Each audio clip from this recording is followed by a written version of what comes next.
Today is Sunday, January 15th of 2023, and I am Taynika, and I'd like to officially welcome you to my second episode of Connect by Vanity, and it's a beautiful Sunday evening, and I am here to say happy birthday to our lovely Dr. Martin Luther King Jr. We love you, and we make sure we keep your legacy alive, so God bless you. May you rest in peace. And we thank you for everything you did for our people and for a lot of other people, not just black people. You did things for a lot of other people, and we just honor your name and we honor your legacy. And I just want to say again, rest in peace and happy birthday, Dr. Martin Luther King Jr. So again, today is my second episode of Connect by Vanity. And I did have a criminal justice issue to talk about that I wanted to relate to youth, and I do want to talk about those things, and I'm going to tell you a little later why I decided not to talk about that topic today. It's a couple of reasons, but I'm going to tell you later why I got stumped this week on, because I wanted to make these videos once a week. So yesterday would have been technically a week that I made the last video, which was last Saturday. So I did make another video last week, but I got stumped on the topic, and I'm just wondering, it might be a little message from God, but I'm going to let y'all know what that is later. But I wanted to share with y'all about another reason why I decided to get into this podcast, criminal justice. It's not just I used to read crime stories. I love crime stories, and that's why I decided to do criminal justice. But what I decided to do also, I wanted to get more into something about the Joe Biden and Trump era made a lot more people get into politics, and I found myself all in when they was getting elected, and when they was going through the whole vote, and we was going through the whole voting process. So I was online, and I was like kind of going for Trump, because he was like, oh, all for America. So I'm like an American, so I'm just like all for America. So I didn't know, like, it was so bad. Like, as soon as I said something, I lost so many friends just from even mentioning Trump's name, just saying like, oh, I like what he's saying. Like, I didn't know about the racist thing with Trump, because me and my era, we grew up frequenting Atlantic City. So when they say Trump is racist, I know he used to be with Don King, Mike Tyson. They used to be having fights in Trump Tower. The whole Atlantic City used to be Trump. So me, I don't believe Trump is racist like a lot of people was telling me. I think people really didn't have a reason not to like him. They were saying, my people were saying that he was racist and all that, and I'm just like, are we talking about the same Donald Trump who used to be at Atlantic City, like that guy who used to be with Don King and all these boxers at the fights and stuff? Donald Trump is racist? I didn't never know that, because he was like one of the only men back in our time who was with black people. So it was like, no, I don't know about, I'm not saying that he don't like some black people, because I'm sure we don't like some white people. I'm saying that Donald Trump being a racist that is not what I grew up knowing. I knew that man since I was young. I don't know him personally, but just seeing him on TV with his family, I remember when the kids were born, like I was young. So it's like, I just didn't believe he was a racist. And then I really didn't know a lot about President Biden. All I knew is that I found out when he was running against Trump that he was the vice president when Obama ran. I did not know who President Biden was. So when I looked up the research on President Biden, he was part of the 1994 crime bill, and that's what was my deciding factor for not voting for President Biden. Like, I was not on his wave, because that 1994 crime bill, whether we know it or not, it led to the mass incarceration that we are experiencing today. Like, I'm not here to argue with y'all. Like, that's in the books. It doesn't say President Biden, but he was back during that time that mass incarceration started. Like, stop and frisk, Bill Bratton under Mayor Giuliani and all of them was part of that stop and frisk, which led to mass incarceration, which we're dealing with now. So that's kind of what got me into this whole, I'm going to try to get in so I can make a change, because they're just locking up our black men and, so I'm on this Black Lives Matter thing, and I went to a couple of protests out there, and I'm like, oh yeah, this is during the Trump Biden era, the pandemic era, and everybody's like rallying over George Floyd. So I went to the first Black Lives Matter thing. I seen like the flyers, so I'm like, oh, I'm gonna go out there, Yandy Smith and all of the I'm like, oh, I'm gonna go out there. I didn't really know, what was going on. So I get out there, and instead of like the Black Lives Matter, I'm thinking it's like a protest. First of all, it was more white people than blacks. Like, I don't know if they was all white. Maybe there was mixed cultures, but it wasn't just blacks like I thought it was going to be, because that was my first time ever in life experiencing going to like a protest, and something that I really was caring about. So I went to the first protest, and when I got there, I remember getting a flyer, and on the flyer said, defund the police. And I'm like, hold up, I am not here to defund NYPD. They didn't have nothing to do with George Floyd. We need to keep the focus on the focus. So I felt like I was bamboozled, because when we was online, I didn't see all of this defund the police stuff. But then when I got to the first protest, I think it was in Washington Square, Manhattan, that's when I seen this defund the police. No, that is not me. Like, I had, like, no, that's not what I intended to do. I'm not saying that cops do everything right. I'm just not saying that NYPD beats up people just because they're black.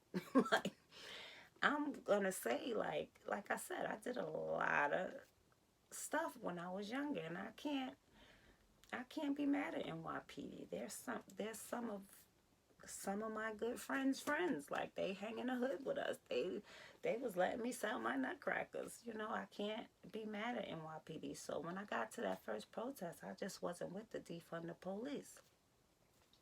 Come to find out later, that whole Black Lives Matter, I'm not saying the whole organization, because I don't really know the whole story. I didn't really try to get into the whole story.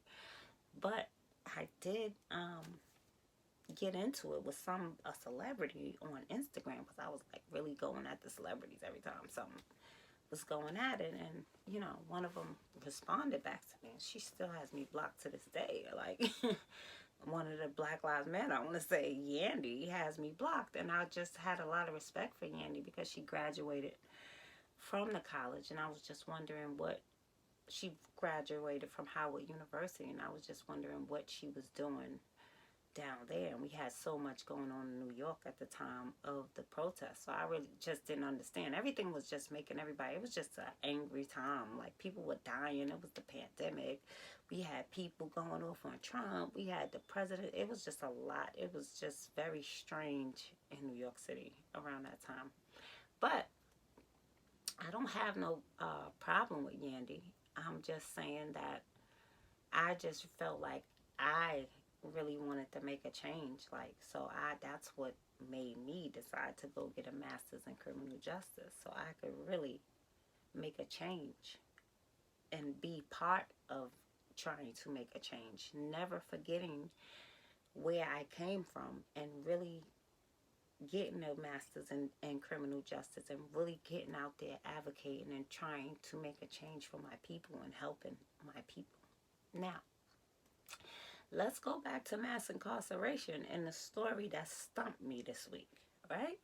Because I'm like, I work for the city of New York, so I'm like looking for, I'm trying to get my entry level field into the criminal justice system because I can advocate, but advocating is free. This is my form of advocating. So I could do that really on my own time. I'm not affiliated with Black Lives Matter or any of them organizations. Hopefully I could create my own organization. So that's my thing. So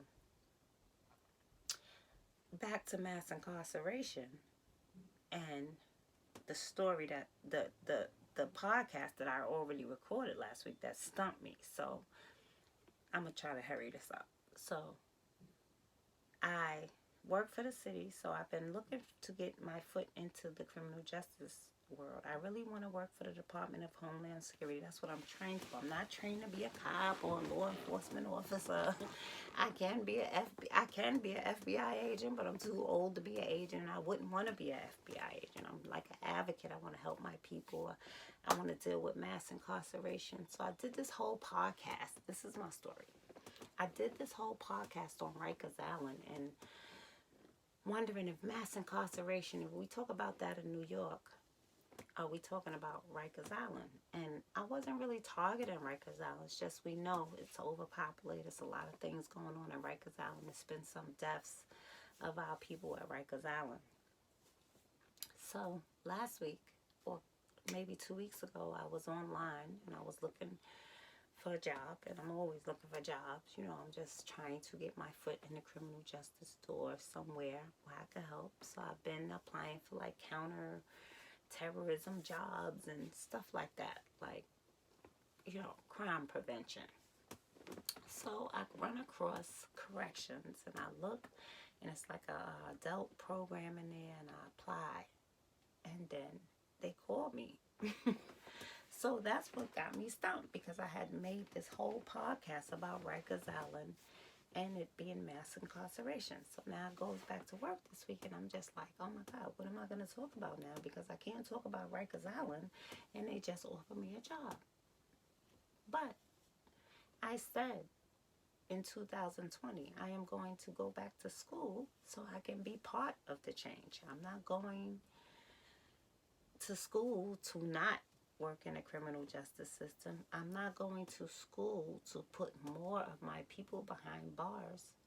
But Rikers Island called me for an interview. So that could just be my way of helping. I said I wanted to get into this field so I could help my people. And what better way than to help inside? But it did stump me for a little while. And I wasn't going to talk about Rikers Island. But I have to talk about Rikers Island because Rikers Island is a problem, and maybe if we all do something to help, then we can resolve the problem together. Instead of me getting up here, I'm not going to get up here and bash the mayor or the commissioner or anybody when I went to school to be part of the change, part of the help. So that's why I was stumped. Like, am I going to talk about Rikers Island because I have a job interview there and I'm going to, but everything is not about money. Like, I'm going to tell you the truth. I mean, even the people who work at Rikers Island know what's going on at Rikers Island. And it's public information, so we know it's been death there. It's been a lot of grief at Rikers Island, and then maybe they need some enlightenment. So I would love to be part of the correction team to put my 2 cents in to be in a program. It's like a program assistant. I'll be assistant to a program person, the person who runs the program. And I just like, thank God that they even reached out to somebody like me. Like, I'm just like, oh, I'm glad my resume fit that job description. And I just think I made the podcast and like literally the next day I got the email about the interview. So I was like, oh my God, I'm like thinking, and somebody at my job was like, no, you still got to tell the people about the podcast. So what's up with your podcast? And, I was supposed to do the podcast every Saturday. And yesterday was Saturday. So I'm just like, I really got to get this podcast. But I'm in school too. But I had a lot of things to finish. But it almost had me stumped. But I cannot forget about what I went to school for. I went to school for my people. So I went to school to serve my people and to help my people. And like I said, I'm God fearing, so I'm not gonna get into a place where I forget where I came from. I never want to do that. So I just thank God that I have the opportunity to even get the interview, and I'll let y'all know more later about that. So anyway, that's what I was stumped about, and I'm glad I was able to come up here without trying to condemn anybody. I'm not trying to condemn Black Lives Matter. I'm not trying to condemn anybody. I'm just letting you guys know that I'm not affiliated with any Black Lives Matter movement. My name is Tanika Baker. I'm only affiliated with me and Connect by Vanity. I wanted to show y'all. I'll show y'all that this light works, but it's so bright you can't really see anything. So, you know, that's my little light sign. So I just didn't want to be distracted with that. So I might have showed y'all this already this episode, but I don't think so, because this is like my 5th time recording, because I had to get some things straight. I'm trying to see if I can record on my phone or on my computer, and which one gives better lighting and which one sounds better. But I don't have this light plugged in, because on the computer it's like a big blur, and on the phone you can't really see it still. So I can't just be having this big blur. So I got to figure out what I'm going to do. And like I said, I only have this little space that I set up in my room for the podcast. But I really want to make sure I get up here and just let y'all know a little bit more about me, and before we start diving into things. So I'm glad for 2 reasons that I didn't drop that podcast, because I really want to be part of the change, and then I really want y'all to get to know me better before we just start diving into these real world issues. I would love for y'all to comment back, like, or subscribe my video. Until next time, I wish God bless you. I wish these words reach somebody's head, mind, and heart. And again, God bless you guys, and I thank you for joining me today. And I will try to see you every Saturday from now on. And pray for me, and I'm going to pray for y'all. And God bless y'all. Until next time, we will continue on. Thank you.